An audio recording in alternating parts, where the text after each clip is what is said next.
আসসালামু আলাইকুম। শিমুল মোটরস থেকে আমাদের শোরুমে কিন্তু এখন অনেকগুলো গাড়ি হয়ে গেছে। যেমন পালসার আছে, এদিকে সুজুকি হায়াতি আছে, দুইটা 80 আছে, এদিকে আপনার মেট্রো টিভিএস, এপাশে একদম নতুনের কন্ডিশন টিভিএস স্ট্রাইকার, একদম ফুল ফ্রেশ কন্ডিশনে আছে গাড়িটা।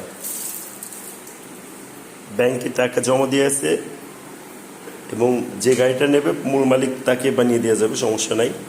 অনেকগুলো গাড়ি হয়ে গেছে কিন্তু বর্তমানে আমাদের শোরুমের ভিতরে। সো যাদের লাগবে অবশ্যই আসতে পারেন। পালসার আছে এখানে 2021 মডেল, এটা এই গাড়িটা একদম ফ্রেশ আছে। সুস্থ তো, গলা ভেঙে গেছে অনেক ঠান্ডা লেগে। এই গাড়িটা একদম ফ্রেশ, টায়ার একদম নতুন, যশোরের নাম্বার। আমাদের কিন্তু প্রত্যেকটা গাড়ি আছে যশোরের নাম্বার। এটা হচ্ছে টাকা জমা দিয়ে ব্যাংকে যে নিবে অবশ্যই মূল মালিক সে হতে পারবে।